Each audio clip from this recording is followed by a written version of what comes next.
Hi, my name is Ruby Claire, and my partner Bianca and I are going to talk to you about post-traumatic stress disorder, also known as PTSD. In this video, we are going to answer the following questions. What is PTSD? Why do people get PTSD? What are some symptoms of PTSD? Who is susceptible to PTSD? And how do you treat PTSD? We will do this with the help of viewers like you. Now let's get into the video. The first question is, what is PTSD? PTSD is post-traumatic stress disorder. PTSD is when someone goes through a traumatic experience that will ultimately hurt them in future instances. If someone is triggered, it might bring them up memories of the past. PTSD is when somebody gets scared or stressed out because they went through a traumatic situation.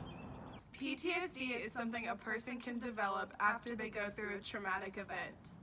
PTSD, otherwise known as post-traumatic stress disorder, is when people are traumatized and they are haunted by flashbacks, memories, anxiety attacks, things like that. Post-traumatic stress disorder. Good news, you are all correct. PTSD is the reaction a person's brain has from experiencing a traumatic event. It is a physiological response to the after effects of trauma. This trauma can range from car crashes to mass shootings, sexual assault, abusive relationships, and the most prominent one being experiencing war. This disorder can cause psychological damage to the recipient's brain, warping its sense of reality. Did you know that PTSD affects 3.5% of the US adult population, and that doesn't include any children or animals that can also experience PTSD? The second question is, why do people get PTSD? People get PTSD because they go through something traumatic and life-changing. Right. People usually develop PTSD after experiencing a traumatic event that felt dangerous, shocking, or scary to the person. On the National Health Science website, on the mental health page, they share that it's not completely clear why some people get PTSD while others don't, when they can go through the same situation. However, factors such as past mental health illness or past experience with similar trauma can play a role in that situation. The third question is, what are some symptoms of PTSD? I think symptoms are flashbacks and probably anxiety. That is correct. PTSD can warp the brain's perception of reality, causing a person to develop unwanted thoughts and feelings, as well as multiple other symptoms.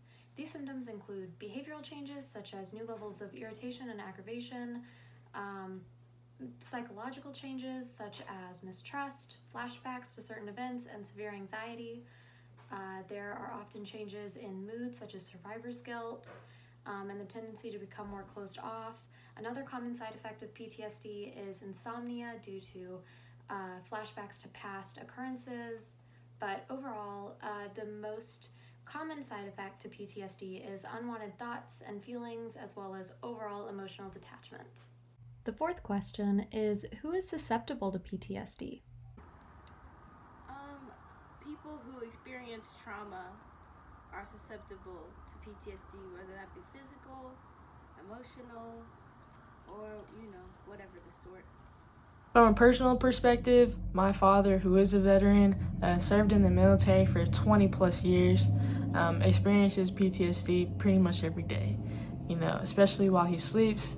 He has a lot of realistic dreams that just bring him back and make him act just not like himself. So it can be very difficult for him, and it's something that he has to just deal with for the rest of his life.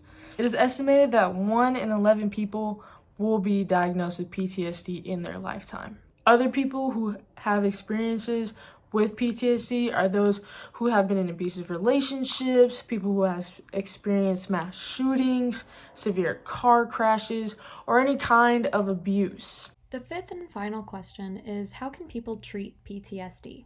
Some people like to go to therapy, others like to talk to their friends. Some other people like to smoke weed. It's up to you. PTSD can be treated through therapy as well as talking to people who have been through similar situations. There are many different kinds of therapy that work best with different individuals. These therapy types can include, but are not limited to, behavioral, individual, group, psychotherapy, and trauma-focused therapy. People have also been known to do drugs such as stellate ganglion block, which is an injection in your neck which blocks the stellate ganglion nerves, which trigger fight or flight responses. Another drug is weed that helps reduce some symptoms. PTSD does not have a cure. However, there are situations where people have lost a majority of their symptoms due to influential treatments.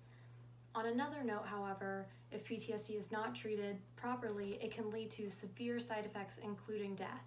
Well, that's the end of our video. Thank you so much for watching. I hope everyone watching it found it informational and learned just a little bit more about what post-traumatic stress disorder is.